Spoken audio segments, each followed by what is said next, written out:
kita lihat IHSG dibuka cukup percaya diri di zona hijau seakan tidak mempedulikan terkait dengan tensi geopolitik di Timur Tengah. Tapi nyatanya menutup sesi 1 di pagi hari ini IHSG terjegal lagi nih di zona merah. Bagaimana analisa Anda terkait dengan pergerakan IHSG?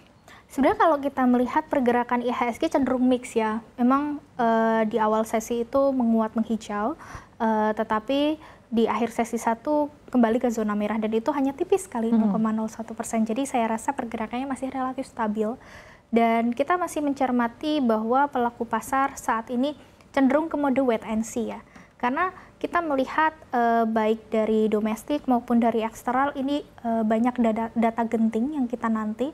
Kalau untuk eksternal mungkin kita masih akan memonitor bagaimana update dari perkembangan eskalasi yang terjadi di Timur Tengah ya antara Israel dan juga Iran. Ini kan masih memanas, yang mana ini juga membuat harga minyaknya mendidih ya ke level di atas $70 per barel.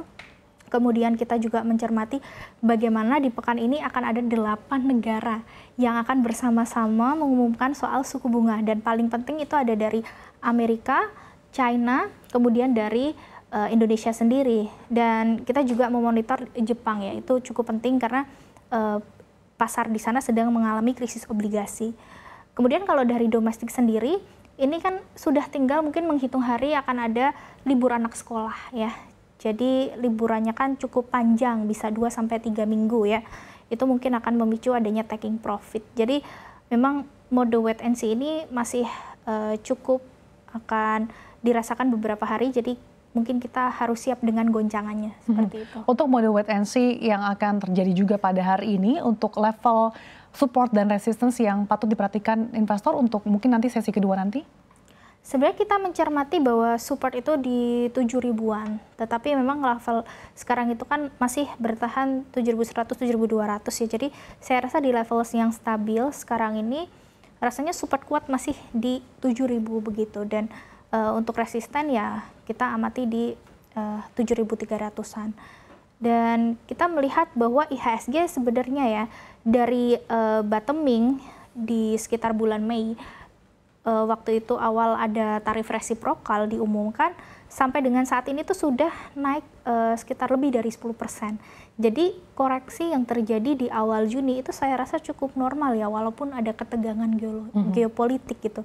Jadi mungkin pasar ini sudah cenderung mulai pricing in, tetapi dalam monitoring juga ya, karena outlook ekonomi global dengan adanya eskalasi perang ini tentu akan memunculkan risiko-risiko lanjutan begitu. Bahkan Bank Dunia juga sudah mengumumkan untuk pertumbuhan ekonomi dunia itu akan lebih lambat daripada yang diperkirakan sebelumnya, dari 2,7% sekian menjadi sekitar 2,3% saja. Jadi ya kita sudah mengantisipasi bahwa slowing growth itu akan terjadi lagi di tahun ini atau di kuartal mendatang. Tapi kita ekspektasikan bahwa second half, karena kita sudah tahu ada slowing growth, maka proyeksinya adalah bagaimana untuk membangkitkan ekonomi itu. Biasanya dari pemerintah secara fiskal maupun dari moneter ini harus ada dukungan, begitu. Apakah nanti resikonya juga berdampak pada pergerakan nilai tukar rupiah? Karena sejak dibuka tadi IHSG, rupiah maksud kami ini langsung terlempar ke level 16.300-an. Baik, sebenarnya kalau kita mencermati level 6.300 itu masih di level yang relatif stabil ya. Saya belum melihat adanya pelemahan yang signifikan begitu. Dan sebenarnya bulan Juni ini kita mengantisipasi bahwa memang kemungkinan besar akan ada pelemahan rupiah, tetapi tidak akan terlalu signifikan karena kita akan membayar utang jatuh tempo pemerintah yang relatif besar gitu ya, ratusan triliun itu dari obligasi yang di-issue waktu penanganan COVID-19. Jadi yang jatuh tempo 5 tahun pas kali begitu ya. Ditambah dengan momentum sebenarnya di X-nya kan masih turun begitu ya, masih di bawah 100-an. Jadi momentumnya ini cukup tepat begitu. Walaupun kita keluar dari pembayaran jatuh tempo, tapi di X-nya masih bisa melandai. Di sisi lain kita juga sudah front load obligasi itu kan 40% begitu ya dari target. Jadi harusnya pemerintah masih bisa menjaga untuk yield obligasi kita tidak terlalu spike lagi begitu. Ya sejauh ini sih saya rasa rupiah kita masih akan di level yang terjaga. Dan saya mengharapkan malah second half mungkin masih ada peluang untuk penguatan lagi. Tapi dengan catatan ini kita monitoring bagaimana dengan kondisi geopolitik ya, karena ini merupakan resiko yang sulit kita kontrol, jadi itu bisa mengubah outlook untuk di second half nanti begitu.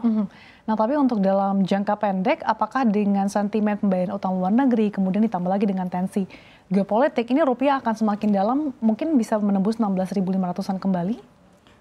Sebenarnya kita mencermati bahwa mungkin masih mix ya, kita di 16.200, 16.300 begitu. Untuk sampai 16.000 kita mengharapkan ya nantinya ketika di XY itu semakin melandai lagi. Karena sebenarnya kalau kita tarik ya sejak awal tahun, the greenback itu sudah melandai mungkin sekitar 80%-an.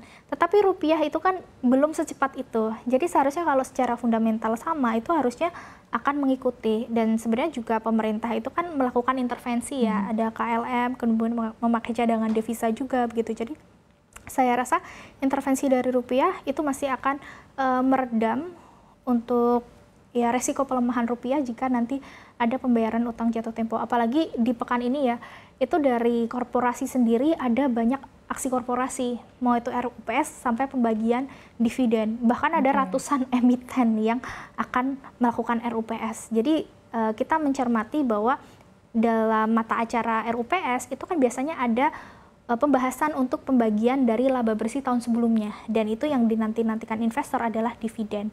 Ya, kita mencermati juga sebenarnya repatriasi yang besar-besar itu kan sudah berlalu ya, seperti bank-bank besar. Karena itu biasanya yang akan menarik outflow begitu.